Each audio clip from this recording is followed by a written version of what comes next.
physical force. So Rokkibani was launched. The Awami League cadres were armed. সেনাবাহিনী যেন তাকে কখনো ক্ষমতা থেকে সরাতে না পারে, সেজন্যই মূলত তিনি সেনাবাহিনীর আদলে এই বাহিনী গড়ে তোলেন, যা পৃথিবীর ইতিহাসে আজ পর্যন্ত কোনো রাষ্ট্রপ্রধান করেননি। এ প্রসঙ্গে শেখ মুজিবের রাজনৈতিক সহচর মিজানুর রহমান চৌধুরী লিখেছেন, রক্ষী বাহিনীর তত্ত্বাবধানের দায়িত্ব ছিল শেখ মুজিবের রাজনৈতিক সচিব তোফায়েলের উপর, যে কারণে রক্ষী বাহিনীর পোশাক সহ যে কোনো সুযোগ সুবিধা খুব দ্রুত শেখ মুজিবের কাছ থেকে অনুমোদন করানো যেত। কিন্তু সেনাবাহিনীর ক্ষেত্রে তা ছিল সীমিত। সামরিক বাহিনীর প্যাটার্নে রক্ষী বাহিনী গঠন হলেও তাদের কর্তব্য পালনে কিংবা ক্ষমতা প্রয়োগের উৎস হিসেবে সংসদের কোনো আইন ছিল না।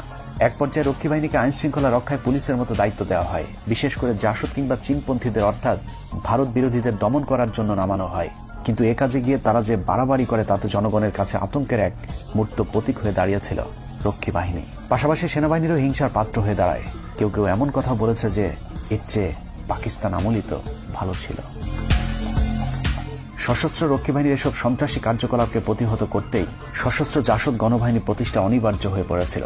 শতভাগ মুক্তিযোদ্ধাদেরকে নিয়ে গঠিত রক্ষী বাহিনীর অত্যাচারের কারণে ওই সময় ব্যাপক জনপ্রিয় হয়েছিল জাসদ, যার ফলে 1973 সালে নির্বাচনে আওয়ামী লীগের প্রধান প্রতিদ্বন্দ্বী হয়ে দাঁড়ায় জাসদ নামক নতুন ওই রাজনৈতিক দলটি। মানুষের সিভিল রাইট, মানুষের ফান্ডামেন্টাল রাইটস, এগুলি কাটেল করে দিয়ে মুজিব ক্ষমতা থাকার চেষ্টা করে। শেখ মুজিবের দুঃশাসন আর সন্ত্রাসী রক্ষী বাহিনী নির্যাতনে অতিষ্ঠ হয়ে 1973 সালে নির্বাচনে জাসদকে ভোট দিয়েছিল মানুষ, কিন্তু শেখ মুজিব স্বাধীন বাংলাদেশের প্রথম নির্বাচনে ভোট ডাকাতি করে জাসদের জয় ছিনিয়ে নেয়।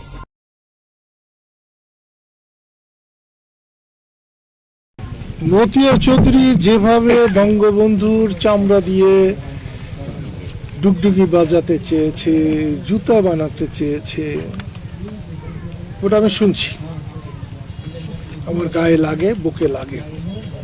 বঙ্গবন্ধুর পিঠের চামড়া দিয়ে যে ডুগডুগি বাজাতে চেয়েছে। আওয়ামী লীগের এই নেত্রী কেন শেখ মুজিবের চামড়া দিয়ে ডুগডুগি বানাতে চেয়েছিলেন, পায়ের জুতা বানাতে চেয়েছিলেন? কি কারণ?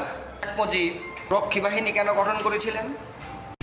সশস্ত্র রক্ষী বাহিনীর এসব সন্ত্রাসী কার্যকলাপকে প্রতিহত করতেই সশস্ত্র জাসদ গণবাহিনী প্রতিষ্ঠা অনিবার্য হয়ে পড়েছিল। শতভাগ মুক্তিযোদ্ধাদেরকে নিয়ে গঠিত রক্ষী বাহিনীর অত্যাচারের কারণে ওই সময় ব্যাপক জনপ্রিয় হয়েছিল জাসদ, যার ফলে 1973 সালে নির্বাচনে আওয়ামী লীগের প্রধান প্রতিদ্বন্দ্বী হয়ে দাঁড়ায় জাসদ নামক নতুন ওই রাজনৈতিক দলটি। শেখ মুজিবের করুণ পরিণতির জন্য যে আইনটি নিয়ামক হিসাবে ভূমিকা পালন করেছে তা হল রক্ষী বাহিনী অ্যাক্ট। 1972 সালের 8 ফেব্রুয়ারি ভয়ঙ্কর জাতীয় রক্ষী বাহিনী আইন পাশের মাধ্যমেই সেনাবাহিনীকে খেপিয়ে তুলেছিলেন Mujib. Sheikh Mujibur Rahman decided to crush the movement by state apparatus and physical force. So Rokkibani was launched.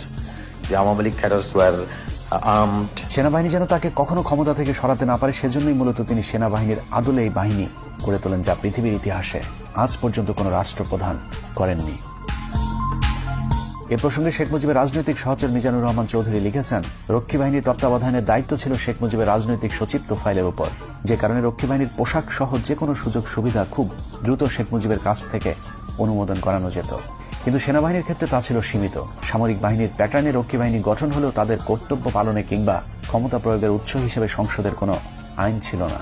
এক পর্যায়ে রক্ষী বাহিনীকে আইন শৃঙ্খলা রক্ষায় পুলিশের মতো দায়িত্ব দেওয়া হয়, বিশেষ করে জাসদ কিংবা চীনপন্থীদের অর্থাৎ ভারত বিরোধীদের দমন করার জন্য নামানো হয়। কিন্তু এ কাজে গিয়ে তারা যে বাড়াবাড়ি করে তাতে জনগণের কাছে আতঙ্কের এক মূর্ত প্রতীক হয়ে দাঁড়িয়েছিল রক্ষী বাহিনী। পাশাপাশি সেনাবাহিনীরও হিংসার পাত্র হয়ে দাঁড়ায়। কেউ কেউ এমন কথা বলেছে যে এর চেয়ে পাকিস্তান আমলই তো ভালো ছিল।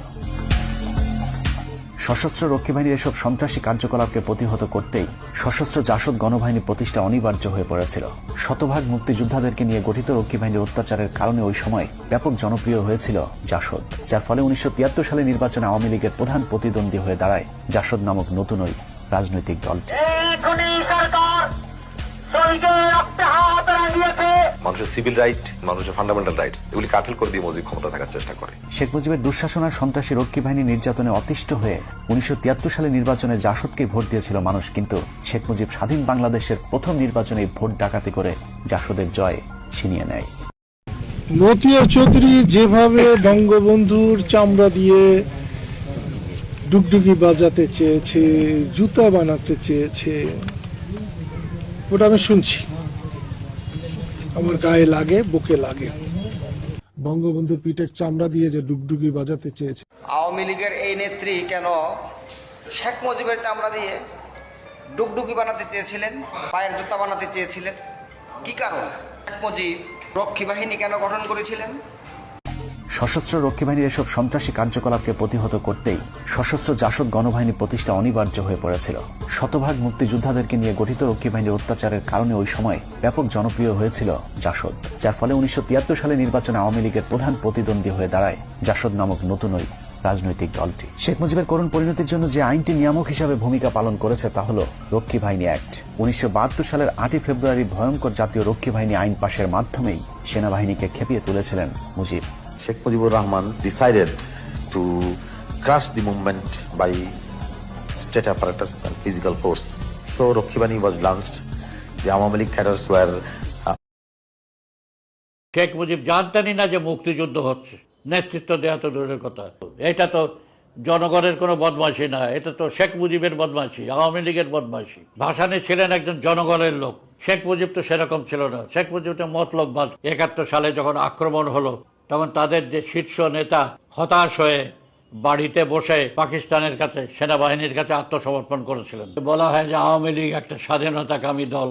এটা ঠিক যে আওয়ামী লীগ স্বাধীনতা চেয়েছিল। 1949 সালে প্রতিষ্ঠিত হওয়ার পর আওয়ামী লীগ একটা গণতান্ত্রিক দল হিসাবে দেশে কাজ করেছে এবং 71 সালের পর তারা ক্ষমতায় এসছে। কিন্তু এটা মনে করার কোনো কাজ নাই যে আওয়ামী লীগই দেশ শাসন স্বাধীন করেছে। বরঞ্চ দেখা যাবে যে 25শে মার্চ 71 সালে যখন আক্রমণ হলো তখন তাদের যে শীর্ষ নেতা হতাশ হয়ে তার রাজনীতি সম্পূর্ণভাবে ধসে পড়ায়, নেতৃত্ব ধসে পড়ার ফলে তিনি অন্য কিছু করার উপায় না দেখে বাড়িতে বসে পাকিস্তানের কাছে, সেনাবাহিনীর কাছে আত্মসমর্পণ করেছিলেন। তারপরে তো পুরো মুক্তিযুদ্ধের 9 মাস তিনি পাকিস্তানের কারাগারে ছিলেন। মুক্তিযুদ্ধের নেতৃত্ব দেওয়া তো দূরের কথা, তিনি জানতেনও না যে মুক্তিযুদ্ধ হচ্ছে। কোনো খবর তার কাছে ছিল না, তাকে কোনো খবরের কাগজ দেয়নি, কোনো রেডিও দেয়নি, টেলিভিশন দেয়নি। 9 মাসে কারোর সাথে তার সাক্ষাৎকার হয়নি। শেখ মুজিব জানতেনই না যে মুক্তিযুদ্ধ হচ্ছে, নেতৃত্ব দেওয়া তো দূরের কথা। মুক্তিযুদ্ধ হয়েছে এটা তিনি জানলেন ছাড়া পাওয়ার পর লন্ডনে গিয়ে। কাজে আওয়ামী লীগ মুক্তিযুদ্ধ করে দেশকে স্বাধীন করেছে এটা মোটেই ঠিক না। আওয়ামী লীগ এখান থেকে পালিয়ে গিয়ে ভারতের সহায়তায় সেখানে অস্থায়ী সরকার গঠন করেছে ইত্যাদি। তারপরে ভারত তাদেরকে সব রকম সাহায্য দিয়েছে, তাদের খাওয়া পড়া থেকে আরম্ভ করে তাদের যত রকম দলীয় ব্যয় নির্বাহ সব তো ইন্ডিয়ার টাকায় হয়েছে। এবং যাকে মুক্তিযুদ্ধ বলা হয় সেখানে ছেলেরা অনেক লড়াই করেছে, তাদেরকে সামনে পাঠিয়ে দেওয়া হয়েছে।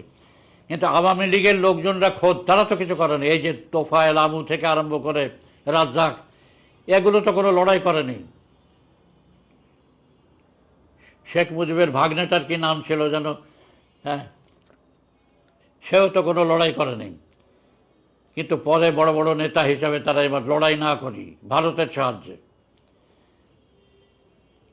তাহলে আওয়ামী লীগ স্বাধীনতা কামনা করেছে আগে, যুদ্ধের আগে, কিন্তু তারপরে আওয়ামী লীগ দেশ শাসন স্বাধীন হওয়ার পর ক্ষমতায় এসছে। ক্ষমতায় আসার পর তাদের আসল চেহারা দেখা গেছে। একটা দল অনেক কিছু বলতে পারে, কিন্তু তাদের আসল চেহারা বোঝা যায় যখন তারা ক্ষমতায় আসে। শেখ মুজিবের ক্ষেত্রেও তাই ছিল।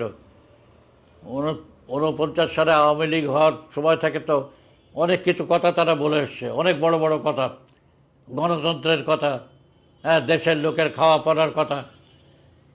কিন্তু তাদের আসল পরিচয় বোঝা গেল ক্ষমতা আসার পর। 1971 সালের পরে যে শেখ মুজিব ক্ষমতা এলেন তখন তার তো আসল চেহারা ধরা পড়ল। তিনি যে কী জিনিস, দেশের জনগণের সাথে যে তার কোনো সম্পর্ক ছিল না, যা মৌলানা ভাসানীর ছিল। ভাসানী ছিলেন একজন জনগণের লোক, শেখ মুজিব তো সেরকম ছিল না। শেখ মুজিব তো মতলববাজ, ক্ষমতা। সেই জন্য 71 সালের পর ক্ষমতা এসে দেখিয়ে দিয়েছিল যে কাকে জনগণ বলে, কাকে ক্ষমতা বলে, কাকে শাসন করা বলে, সব তারা দেখিয়ে দিয়েছিল। এবং এই 3.5 বছরে শেখ মুজিব দেশের লোকের জনগণের ওপর এত নির্যাতন করেছিল যে বলার কথা নয়। দেখা গেল 10ই জানুয়ারি যখন 72 সালে শেখ মুজিব পাকিস্তান থেকে এলো, লক্ষ লক্ষ লোক তাকে বিমানবন্দরে, রাস্তায়, সোহরাওয়ার্দী উদ্যানে সম্বর্ধনা জানিয়েছিল।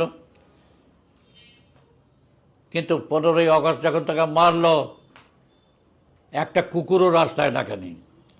এই যে 3.5 বছরে শেখ মুজিবের অবস্থা, ওইখান থেকে আসমান থেকে জমিনে পড়লো, মাটির মধ্যে ঢুকে গেল। এই পরিস্থিতি কেন হলো? এটা তো জনগণের কোনো বদমাইশি না, এটা তো শেখ মুজিবের বদমাইশি, আওয়ামী লীগের বদমাইশি। তারা এই 3.5 বছরে মানুষের উপরে এত জুলুম করলো যে তারা জনগণ থেকে সম্পূর্ণ বিচ্ছিন্ন হয়ে গেল।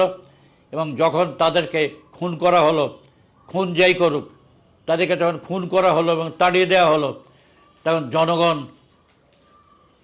উল্লাস করতে থাকলো, রাস্তায় নেমে মিষ্টি বিতরণ করতে থাকলো। এই হচ্ছে অবস্থা। কাজেই তারপর যেটা দেখা গেল, শেখ মুজিবের আমলে আওয়ামী লীগ, হাসিনা এসে দেশে আওয়ামী লীগের ওপরে এই 15 বছরে যে নির্যাতন হয়েছে, তার মধ্যে দিয়ে আওয়ামী লীগের ফ্যাসিস্ট জনবিরোধী চরিত্র পরিষ্কার বোঝা গেল। এবং এখানে করে তারা নানা রকমভাবে লোকজনকে গ্রেপ্তার, বিরোধী দলের টুটি টিপে ধরা, আয়না ঘর করা, কি করে টর্চার করা, এই সমস্ত তারা 15 বছর ধরে করে জনগণ থেকে সম্পূর্ণ বিচ্ছিন্ন হয়ে গেল। দেশের সম্পদ লুটপাট করে, যদি দেশে থাকতো তাও একটা বোঝা যেত, সম্পদ যদি দেশে থেকে তার বিনিয়োগ হতো ইত্যাদি তার, কিন্তু তারা লক্ষ লক্ষ কোটি টাকা বিদেশে পাচার করে দিল। আওয়ামী লীগের লোকরা টাকা লুটপাট করে তারা দেশে রাখলো না, দেশের বাইরে সব পাঠিয়ে দিল। এর ফলে যে রিসোর্স দেশের ট্রান্সফার হতে থাকলো, দেশের সম্পদ পাচার হতে লাগলো, এতে দেশের অর্থনীতিতে নিদারুণ ক্ষতি দেখা দিল।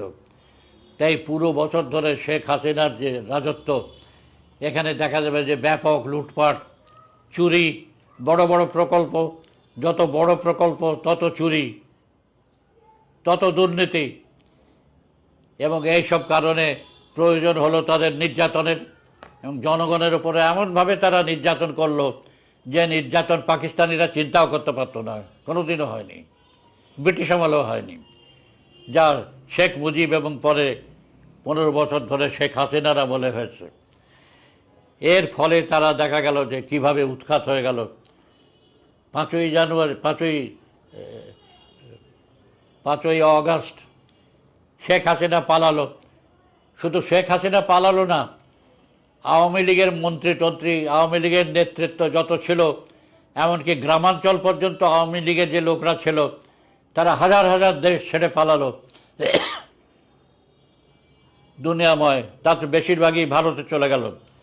এরকম তো দেখা যায়নি, দুনিয়ার ইতিহাসে দেখা যায়নি যে একটা সরকার পতনের পর সেই দল সমগ্রভাবে দেশ ছেড়ে পালালো, তাদের লোকজন যত ছিল দেশ ছেড়ে পালালো। এইটা তো আর কোনো দুনিয়ার ইতিহাসে, আরব বসন্ত যখন হয়েছিল তখন বড় বড় নেতাদের পতন হয়েছিল, সরকারের পতন হয়েছিল, দেশ ছেড়ে তো তাদের লোকরা পালায়নি। টিউনিসিয়া থেকে আরম্ভ করে মিশর পর্যন্ত কোথাও তো তারা পালায়নি। কিন্তু আওয়ামী লীগের এই নেতারা যে হাজার হাজার পালিয়ে গেল, এটার কারণ হচ্ছে এই নির্যাতন শুধু শেখ হাসিনা করেনি, এই নির্যাতন একটা প্রক্রিয়া হিসেবে নিচে পর্যন্ত, গ্রামাঞ্চল পর্যন্ত ছিল। সেজন্য গ্রামাঞ্চলে আওয়ামী লীগের যে নেতারা ছিল ইউনিয়ন পর্যায়ে, এখানে সব তারা পালালো। এইটা তো একটা খুব উল্লেখযোগ্য ব্যাপার, দুনিয়াতে এরকম আর কখনো হয়নি। এই কিছুদিন আগে সিরিয়ায় আসাদকে তাড়িয়ে দিয়েছে, আসাদকে তাড়ানোর সাথে সাথে তার দলের লোকরা দেশ ছেড়ে পালায়নি, তারা সেখানে রয়েছে, এমনকি তাদের মন্ত্রীরাও রয়েছে, মন্ত্রীদের সাথে এমনকি বিরোধী দলের লোকরা কিছু কথাবার্তাও বলেছে। বাংলাদেশে কিন্তু অবস্থা সম্পূর্ণ অন্যরকম। বাংলাদেশে যা হয়েছে দুনিয়ায় এরকম হয়নি, যে একটা সরকারের পতনের পর হাজার হাজার লোক। সেনাবাহিনী যেন তাকে কখনো ক্ষমতা থেকে সরাতে না পারে, সেজন্যই মূলত তিনি সেনাবাহিনীর আদলে এই বাহিনী গড়ে তোলেন, যা পৃথিবীর ইতিহাসে আজ পর্যন্ত কোনো রাষ্ট্রপ্রধান করেননি। এ প্রসঙ্গে শেখ মুজিবের রাজনৈতিক সহচর মিজানুর রহমান চৌধুরী লিখেছেন, রক্ষী বাহিনীর তত্ত্বাবধানের দায়িত্ব ছিল শেখ মুজিবের রাজনৈতিক সচিব তোফায়েলের উপর, যে কারণে রক্ষী বাহিনীর পোশাক সহ যে কোনো সুযোগ সুবিধা খুব দ্রুত শেখ মুজিবের কাছ থেকে অনুমোদন করানো যেত। কিন্তু সেনাবাহিনীর ক্ষেত্রে তা ছিল সীমিত। সামরিক বাহিনীর প্যাটার্নে রক্ষী বাহিনী গঠন হলেও তাদের কর্তব্য পালনে কিংবা ক্ষমতা প্রয়োগের উৎস হিসেবে সংসদের কোনো আইন ছিল না। এক পর্যায়ে রক্ষী বাহিনীকে আইন শৃঙ্খলা রক্ষায় পুলিশের মতো দায়িত্ব দেওয়া হয়, বিশেষ করে জাসদ কিংবা চীনপন্থীদের অর্থাৎ ভারত বিরোধীদের দমন করার জন্য নামানো হয়। কিন্তু এ কাজে গিয়ে তারা যে বাড়াবাড়ি করে তাতে জনগণের কাছে আতঙ্কের এক মূর্ত প্রতীক হয়ে দাঁড়িয়েছিল রক্ষী বাহিনী। পাশাপাশি সেনাবাহিনীরও হিংসার পাত্র হয়ে দাঁড়ায়। কেউ কেউ এমন কথা বলেছে যে এর চেয়ে পাকিস্তান আমলই তো ভালো ছিল। সশস্ত্র রক্ষী বাহিনীর এসব সন্ত্রাসী কার্যকলাপকে প্রতিহত করতেই সশস্ত্র জাসদ গণবাহিনী প্রতিষ্ঠা অনিবার্য হয়ে পড়েছিল। শতভাগ মুক্তিযোদ্ধাদেরকে নিয়ে গঠিত রক্ষী বাহিনীর অত্যাচারের কারণে ওই সময় ব্যাপক জনপ্রিয় হয়েছিল জাসদ, যার ফলে 1973 সালে নির্বাচনে আওয়ামী লীগের প্রধান প্রতিদ্বন্দ্বী হয়ে দাঁড়ায় জাসদ নামক নতুন ওই রাজনৈতিক দলটি। মানুষের সিভিল রাইট, মানুষের ফান্ডামেন্টাল রাইটস এগুলি কাঠিল করে দিয়ে মুজিব ক্ষমতা থাকার চেষ্টা করে। শেখ মুজিবের দুঃশাসন আর সন্ত্রাসী রক্ষী বাহিনী নির্যাতনে অতিষ্ঠ হয়ে 1973 সালে নির্বাচনে জাসদকে ভোট দিয়েছিল মানুষ। কিন্তু শেখ মুজিব স্বাধীন বাংলাদেশের প্রথম নির্বাচনে ভোট ডাকাতি করে জাসদের জয় ছিনিয়ে নেয়।